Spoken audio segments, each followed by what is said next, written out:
Romanos, capítulo 14, versículos 7 até o versículo 9. Porque nenhum de nós vive para si mesmo, nem morre para si. Porque se vivemos, para o Senhor vivemos. Se morremos, para o Senhor morremos. Quer, pois, vivamos ou morramos, somos do Senhor. Foi precisamente para esse fim que Cristo morreu e ressuscitou para ser Senhor, tanto de mortos como de vivos. Irmãos, nessa manhã, baseado nesse texto tão impactante, nós queremos meditar com a igreja sobre o senhorio de Cristo. Esse é o nosso tema, o senhorio de Cristo. Jesus Cristo é o Senhor. Irmãos, eu me lembro que na minha pré-adolescência e na minha adolescência, eu tive a oportunidade de viver um período no qual se enfatizava muito o senhorio de Cristo. Era uma época em que as estatísticas, ao invés de mostrar 20%, 30% da população brasileira como sendo de evangélicos, né, como é mencionado, era um período diferente, era um período onde nós, cristãos, era um período onde as pessoas que estavam vivendo no evangelho, vamos usar melhor essa expressão, era um grupo muito pequeno, tudo era muito pequeno. Você se levantar no colégio, na sala de aula e se identificar como alguém que cria no evangelho, era algo desafiador. No ambiente de trabalho, você falar para os colegas, não, eu creio na Bíblia. Isto era um grande desafio. E eu me lembro que naquele período nós éramos desafiados a confessar Jesus como Senhor da nossa vida. E havia algumas canções, eu me lembro de uma, evidentemente, muito menos elaborada do que as canções que nós temos hoje, mas que ia direto ao ponto, quando nós cantávamos que Jesus Cristo é o Senhor, é o Senhor, é o Senhor, da minha vida Ele é o Senhor, Jesus é o Senhor, da minha igreja Ele é o Senhor, e ficávamos cantando aquilo, e às vezes de mão dada íamos repetindo o nome das pessoas que estavam, da minha vida, Ele é o Senhor, e nós sabíamos que dizer que Jesus era o Senhor, significava dizer que Jesus é o dono. Jesus, usando aqui a palavra, de acordo com o original do Novo Testamento, no grego, Jesus é o Kyrios. Kyrios era um título dado ao imperador romano, somente ao imperador romano. E por isso os cristãos foram tão perseguidos no início, porque eles começaram a dar aquele título a Jesus. O imperador romano, naquele tempo, era a pessoa que tinha direito de vida e de morte. Ou, como eu costumo dizer, ele tinha o direito de morte, porque ele nunca foi capaz de fazer com que ninguém ressuscitasse dentre os mortos. Mas ele decidia quem morre. Ele é o Kyrios, ele é o dono, ele é o que fala. Assim eram os Césares. Jesus Cristo não é um tirano. Jesus Cristo é o Criador, é o Salvador.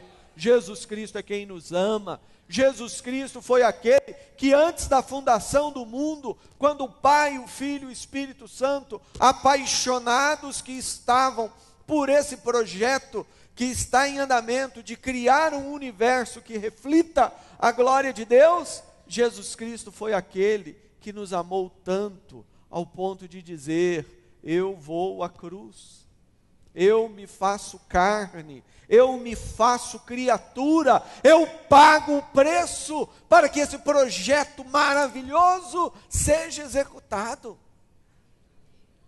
O mundo existe por causa de Jesus. Você existe por causa de Jesus. Não existe motivo maior para a nossa vida que não seja Jesus. Que tempo precioso aquele. Mas eu estou falando da década de 70, anos 70. Os anos 80 vieram, e depois vieram os anos 90, e uma revolução começou a ocorrer no Brasil. Os índices de evangélicos, né? Não sei o que essa palavra significa, na minha opinião não significa nada, porque nem todo aquele que se diz evangélico entendeu o evangelho. Nós temos um monte de evangélicos que vivem na religião, que são piores do que aqueles que são considerados não evangélicos, e temos outros que estão na lista lá como não evangélicos, mas na verdade estão vivendo o verdadeiro evangelho. Então, esses nomes são palavras que com o passar do tempo foram perdendo o significado. Eu me lembro que antigamente a gente se identificava como crente, aí depois a palavra já perdeu o sentido, aí era protestante, aí perdeu o sentido, é evangélico, perdeu o sentido. Palavras perdem o sentido. O que não perde o sentido é uma vida cheia da presença de Jesus. Eu tenho falado para algumas pessoas, tenho escrito, e algumas pessoas acham que eu tenho sido assim um pouco irreverente. Mas eu tenho dito o seguinte, que Deus odeia a religião, e que essa é a boa notícia do Evangelho. Deus, Ele quer pessoas que conheçam a Jesus, Ele quer pessoas que se rendam a Jesus, Ele quer pessoas que digam: Jesus, eis-me aqui, envia-me. Ele quer pessoas que se rendam a Jesus, dizendo: Jesus, eu entendi que não há nada, absolutamente nada, que eu possa fazer para trazer solução à minha situação. Mas eu entendi que mesmo não sendo nada, mesmo sendo um pecador, o Senhor me ama, e eu me rendo a Ti. E eu me rendo, não é porque eu sou bonzinho, porque o religioso, ele tem um tipo de conversão assim, meio falsificado, porque até no ato da conversão ele continua sendo religioso. Ele, eu me rendo porque eu sou bonzinho, lá no fundo eu estou decidindo. Não é assim. Quando você se rende, você está se rendendo, é porque Deus está fazendo uma grande revolução dentro de você. Ele coloca vida, nós estamos mortos. Irmãos, nós precisamos redescobrir isso. E nessa manhã, nós queremos pensar sobre o senhorio de Cristo, e destacar aqui, de acordo com esse texto, apenas 3 aspectos, 3 verdades. Poderíamos destacar 3 palavras: razão, força e esperança. Vamos repetir comigo? Razão, força e esperança. De novo, razão, força e esperança. Falar sobre o senhorio de Cristo significa dizer, primeiramente, que essa é a razão para a nossa existência. Não tem sentido, não tem significado algum nós pensarmos nessa vida sem estarmos com os nossos olhos voltados para o fato de que Jesus Cristo, Ele é o Senhor. O que dá razão, o que dá significado, o que dá sentido para a vida é o fato de sabermos que há um Senhor. A segunda verdade que veremos é que o senhorio de Cristo, Ele nos dá força para lidarmos com as surpresas da vida. Quantas surpresas, quantas lutas nós temos, quantas coisas que acontecem que faz com que a sua vida seja mudada. Parece que um tsunami, um terremoto te atinge, e as coisas nunca mais são iguais. Somente a visão de Jesus Cristo como Senhor é que vai te dar força, sustentação.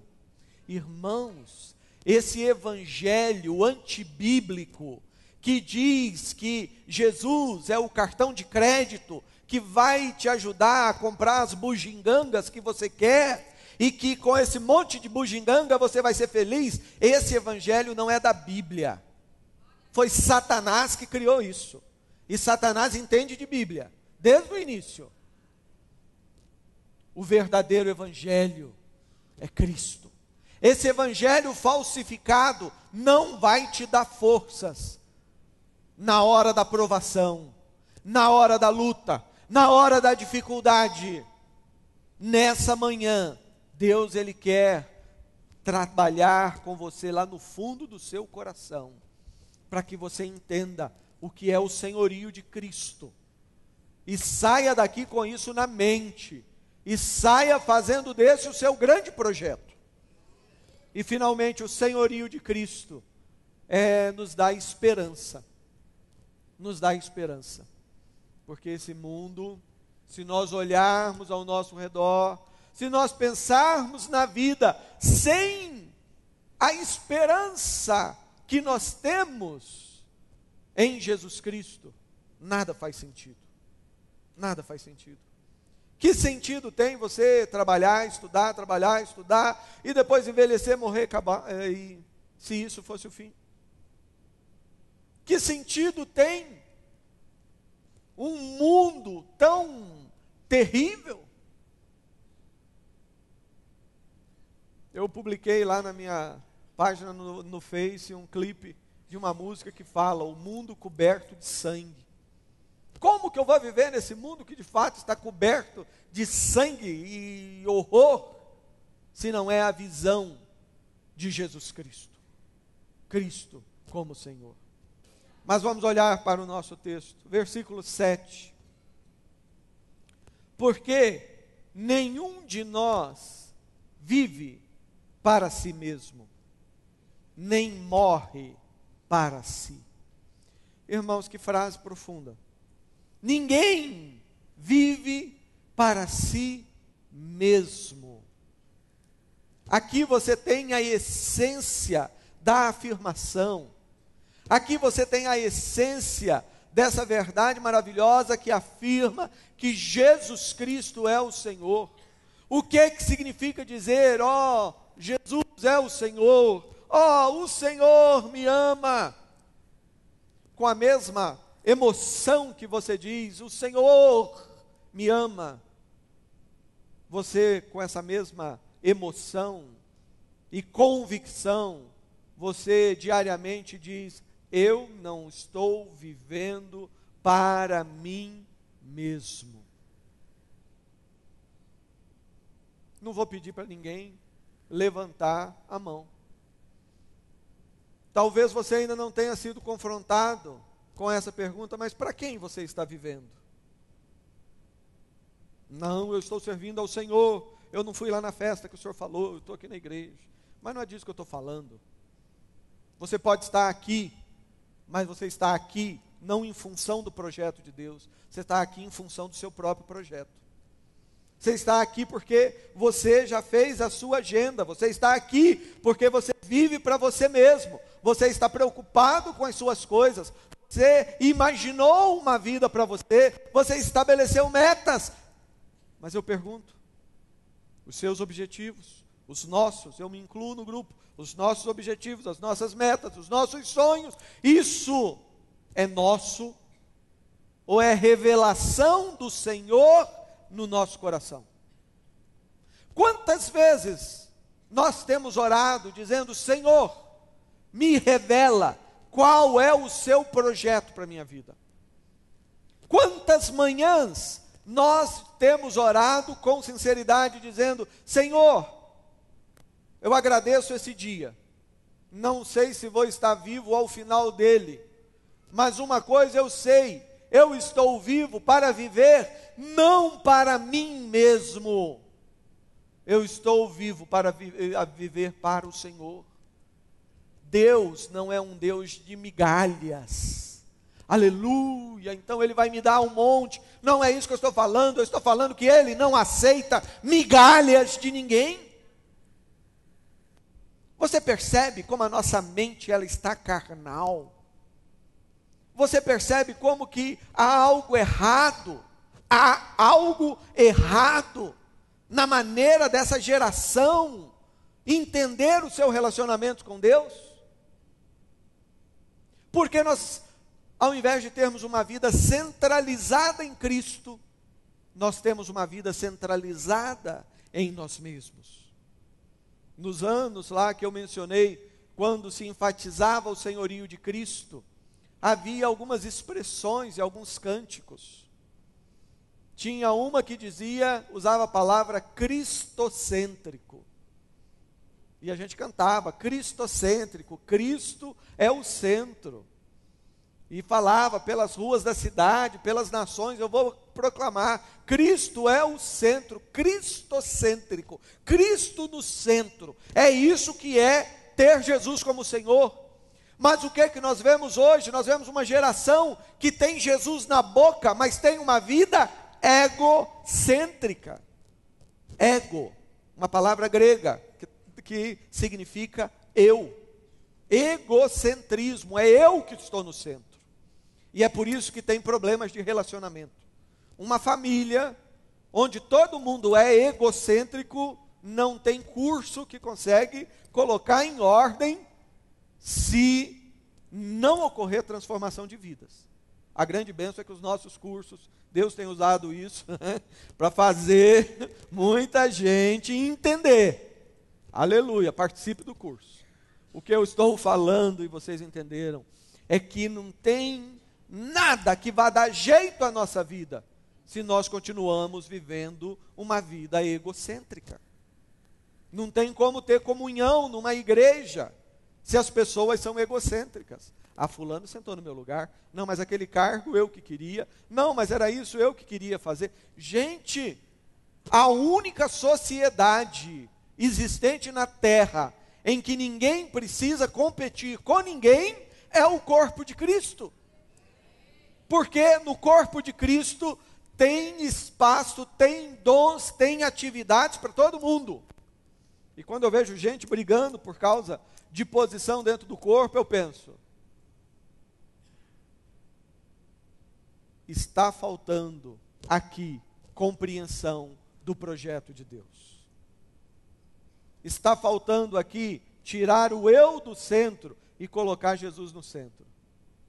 Tem um dos dois, quem sabe os dois talvez não estão entendendo qual que é o seu verdadeiro lugar no corpo de Cristo. Irmãos, esse planeta ele é enorme, a cidade é enorme, o mundo é enorme, o projeto de Deus é enorme, mas nós vamos continuar vivendo uma vida pequenininha enquanto nós não entendermos que Jesus, ele deve ser o centro. Porque nenhum de nós vive para si mesmo.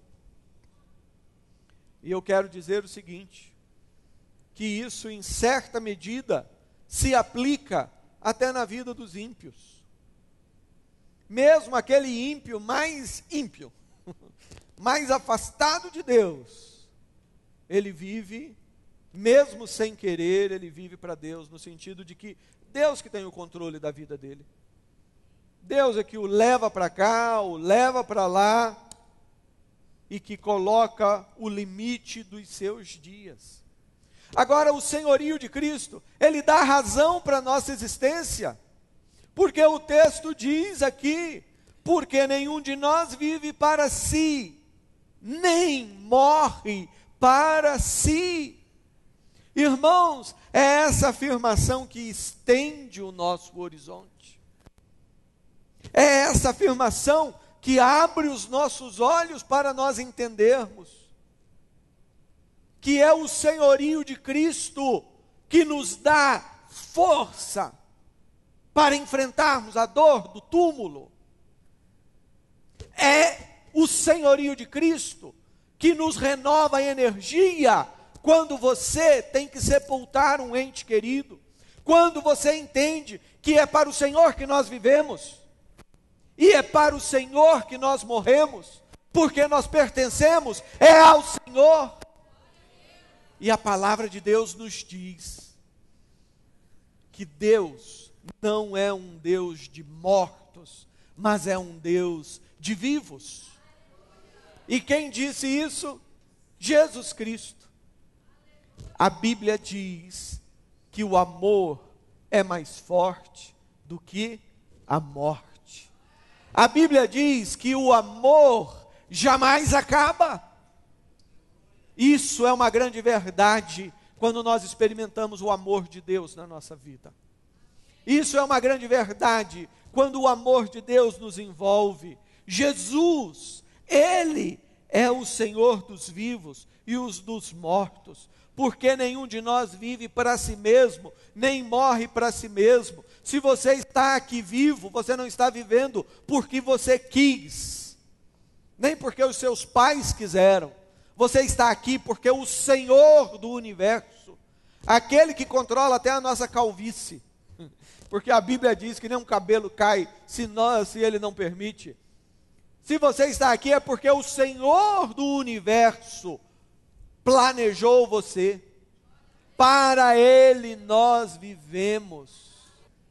Estamos vivos, estamos em comunhão com Jesus. Quando morremos, entramos na glória de uma forma definitiva. Irmãos, o que dá razão à nossa vida é Cristo.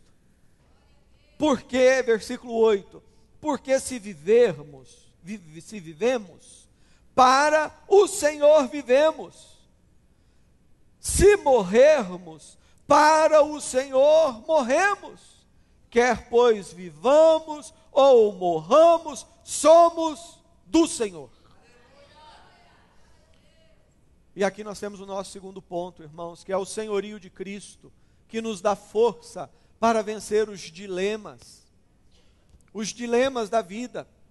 E Paulo, ele está escrevendo aos Romanos, numa época onde já não estava sendo muito fácil ser cristão.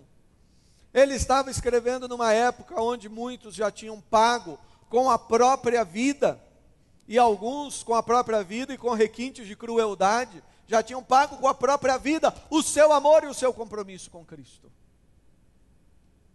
Era um tempo onde não se falava, não se pregava prosperidade.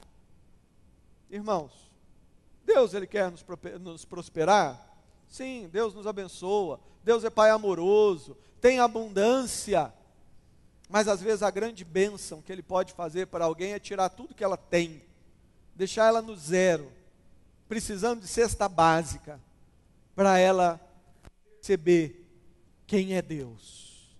Quem é Deus? Eu sei que tem gente que arrepia, né? Fala, isso aí não é de Deus, né? Vai lá, ó. Mas é de Deus sim, irmãos. É de Deus. O que o apóstolo Paulo está escrevendo é numa época onde servir a Cristo era estar disposto a viver e morrer. Há uma canção que me emociona quando eu ouço, que diz que nós tudo deixamos para seguir o nosso chamado. Chamado para viver ou morrer. Isso era ser cristão.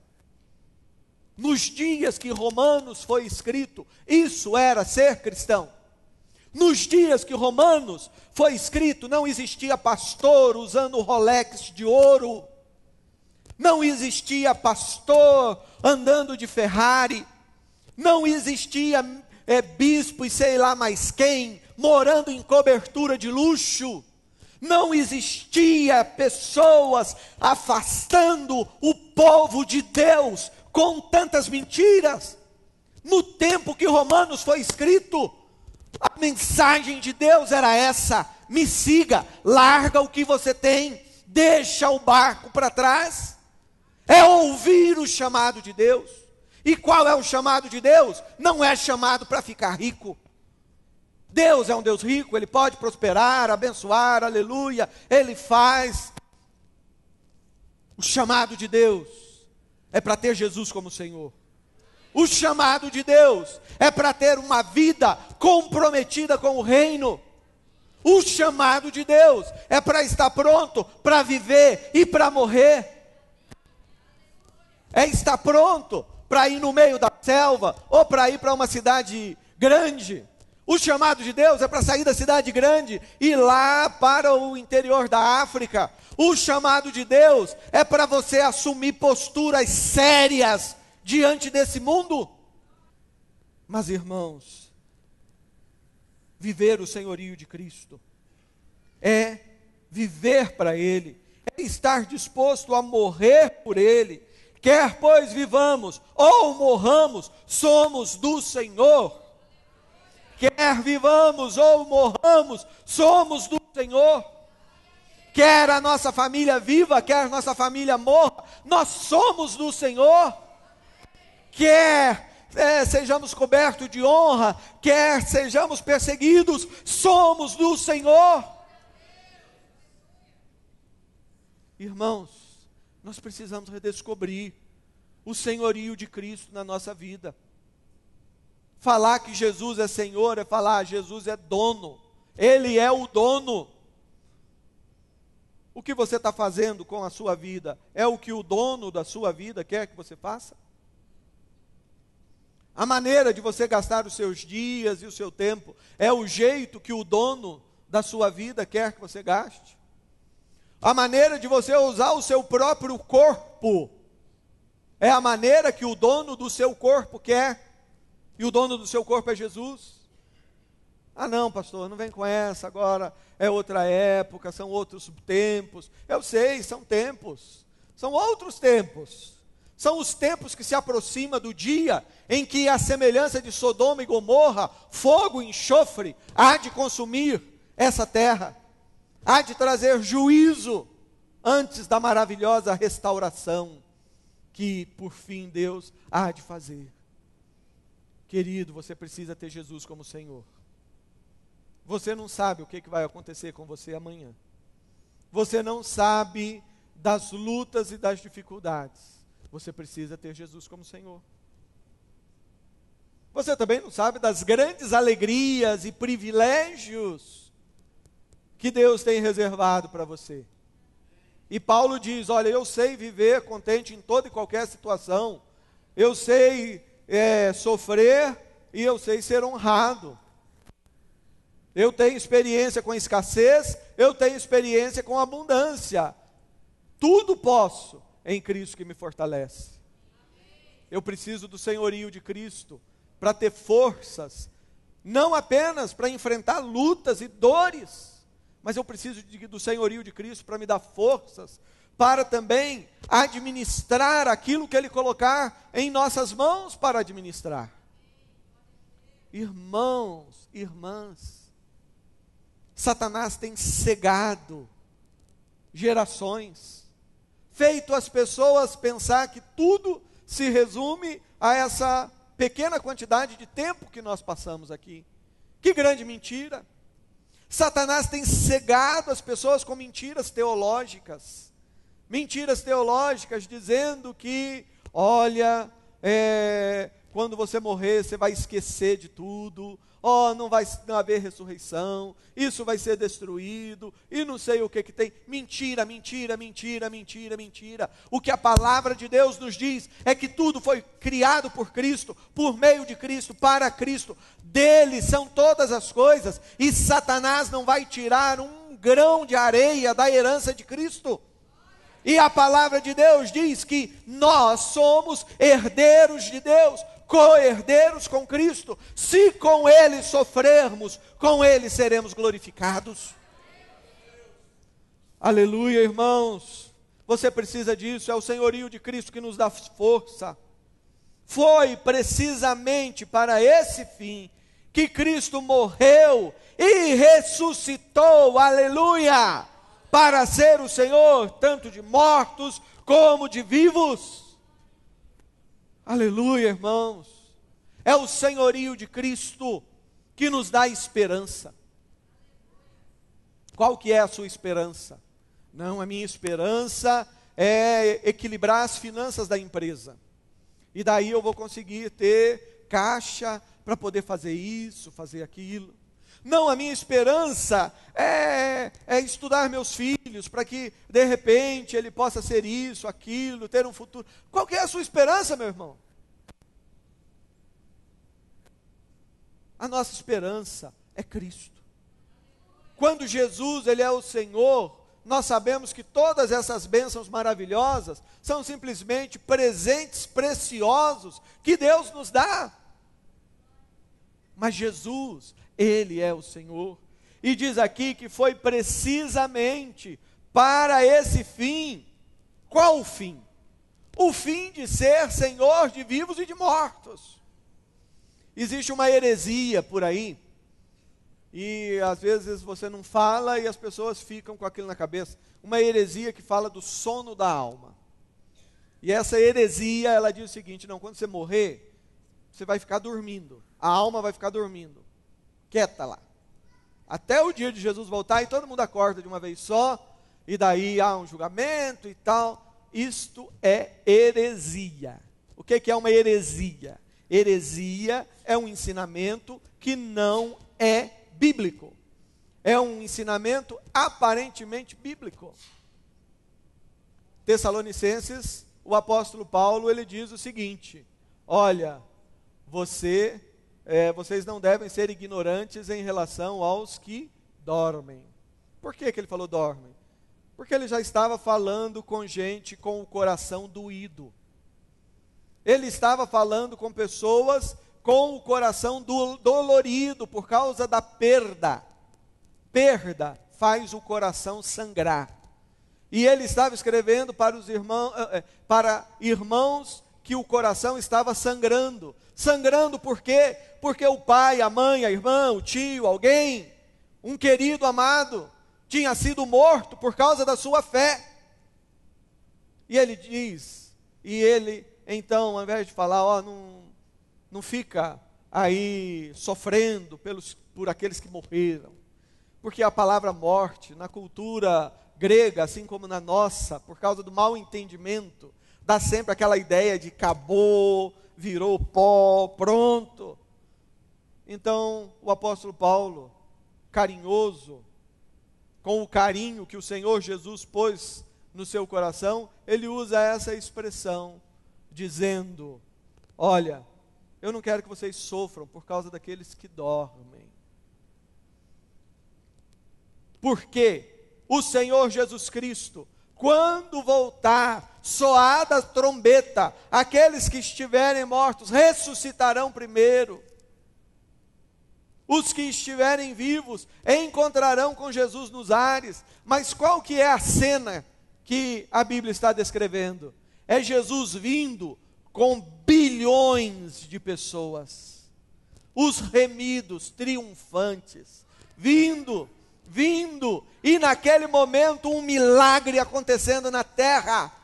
Aquilo que eles, ao lado de Jesus, estão aguardando, que é o seu corpo ressurreto, eles vão receber esse presente primeiro, e depois nós seremos levados para estar com Jesus.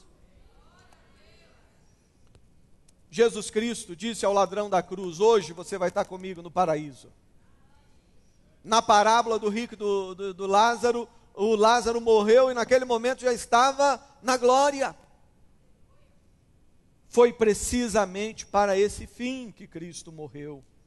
Ele morreu e ele ressurgiu. Ressurgiu. E no Evangelho de João, o apóstolo também nos escreve dizendo que haverá um dia em que todos aqueles que estão no túmulo e ouvirem a voz de Jesus sairão de lá.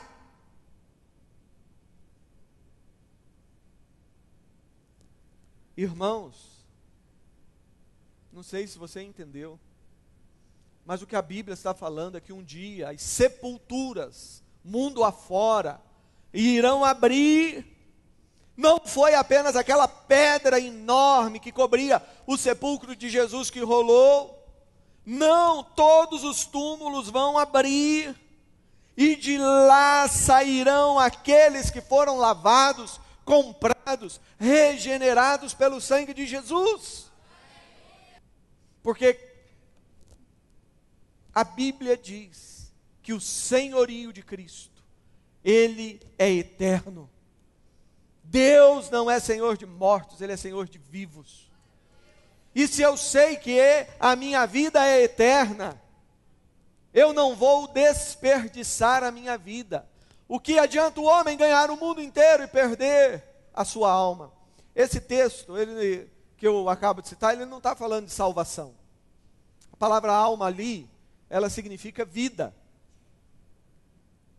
O que Jesus está falando não é o que adianta ser dono de tudo, mas você perder, né, a oportunidade de ser salvo.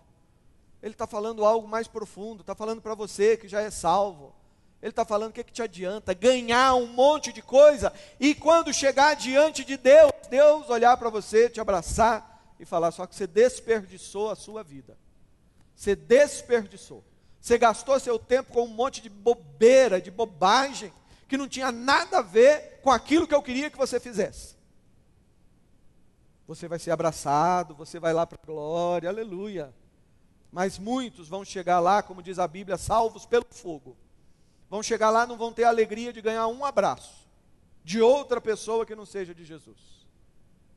Não vai ter a alegria de chegar, quem sabe com Cristo, e quem sabe Cristo reunir um grupo e falar, ó, esse grupo está aqui, foi eu que os salvei, eu que fiz a obra na vida deles, mas eu usei você, aqui está seu galardão.